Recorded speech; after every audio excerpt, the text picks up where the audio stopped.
चलिए आज का हमारा सीजी करंट अफेयर देखेंगे। गुजरात से पत्रकारों का समूह किस कार्यक्रम के तहत छत्तीसगढ़ के भ्रमण पर है? ध्यान देंगे, एक भारत श्रेष्ठ भारत कार्यक्रम के तहत छत्तीसगढ़ के भ्रमण पर है। ध्यान दीजिए, उल्लेखनीय है कि गुजरात से पत्रकारों का यह समूह एक भारत श्रेष्ठ भारत कार्यक्रम के तहत छत्तीसगढ़ के भ्रमण पर है। राज्यपाल सुश्री अनुसुईया उइके ने उन्हें छत्तीसगढ़ का स्मृति चिन्ह प्रदान किया। चलिए अगला प्रश्न देखिए। सरगुजा जिले के गौठानों में बाड़ी विकास के तहत समूह की महिलाओं द्वारा अब किस विधि से सब्जी की खेती शुरू की गई है? ध्यान देंगे, मल्चिंग विधि। जिले के गौठानों में बाड़ी विकास के तहत समूह की महिलाओं द्वारा अब मल्चिंग विधि से सब्जी की खेती शुरू की गई है। ध्यान दीजिए, इस विधि से सब्जी की खेती करने से उत्पादन अच्छी होगी, जिससे महिलाओं की आमदनी में वृद्धि होगी। ध्यान देंगे, कलेक्टर श्री संजीव कुमार झा के मार्गदर्शन के जिले के आदर्श गौठानों में शुरुआती तौर पर मल्चिंग विधि से सब्जी की खेती की जा रही है। अंबिकापुर जनपद के आदर्श गौठान सोहगा में करेला, लौकी, कद्दू आदि की खेती मल्चिंग विधि से की गई है। अंबिकापुर सरगुजा जिले का मुख्यालय है, आपको ध्यान रखना है। आप मल्चिंग विधि को समझ लीजिए। लगाए गए पौधों की जमीन को चारों तरफ से प्लास्टिक कवर द्वारा सही तरीके से ढकने को ही मल्चिंग कहते हैं। चलिए अगला प्रश्न देखिए। अचानकमार टाइगर रिजर्व में किस तारीख से वन्य प्राणियों की गणना शुरू होगी? ध्यान देंगे, 25 अक्टूबर 2021। 25 अक्टूबर से गणना शुरू होगी। मुख्यालय ने गणना की तारीख घोषित कर दी है। मैं आपको बता दूं, गणना 2 चरणों में हो रही है।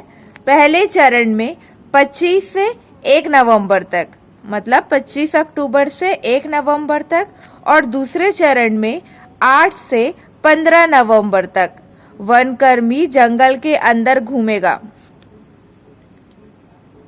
चलिए अगला प्रश्न देखेंगे। ये प्रश्न भी बहुत इंपॉर्टेंट है, ध्यान देंगे।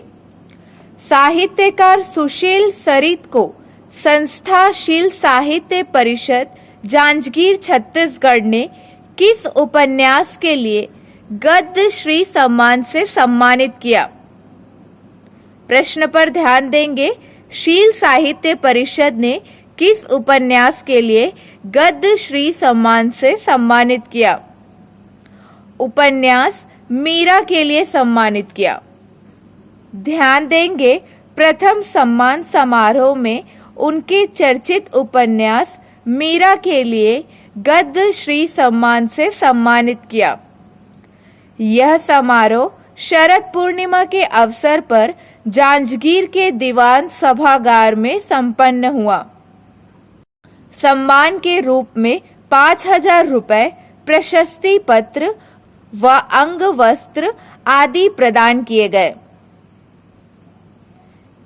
चलिए छत्तीसगढ़ की अन्य महत्वपूर्ण जानकारी पर ध्यान देंगे।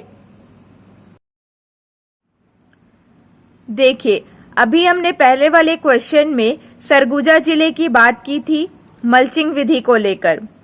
तो आप जान लीजिए, सरगुजा जिले की सीमाएं किस किस राज्य को छूती हैं, ये भी आपको पता होना चाहिए। देखिए, उड़ीसा, झारखंड, उत्तर प्रदेश और मध्य प्रदेश को छूती है। अगला देखिए, कॉन्फ्रेंस के दौरान मुख्यमंत्री ने कहा, कल हुई कॉन्फ्रेंस के दौरान मुख्यमंत्री ने कहा, छत्तीसगढ़ शांति का टापू है और कानून व्यवस्था को बनाए रखना हमारी प्राथमिकता है। अगला देखिए, ध्यान दीजिए, महासमुंद में रामचंडी परिसर पर्यटन स्थल के रूप में विकसित हो रहा है। इस पर भी आपको ध्यान देना है। रामचंडी परिसर पर्यटन स्थल के रूप में विकसित हो रहा है। चलिए आपके लिए 2 प्रश्न है। इसका सही जवाब आपको कमेंट सेक्शन में बताना है। ध्यान दीजिए, छत्तीसगढ़ का दूसरा शासकीय मल्टी सुपर स्पेशलिटी हॉस्पिटल कहाँ बन रहा है? अगला प्रश्न देखिए, गोधन न्याय मिशन के अध्यक्ष कौन होंगे? इसका जवाब आपको देना है। चलिए अगले वीडियो में मिलेंगे नए प्रश्नों के साथ। Keep watching and keep learning.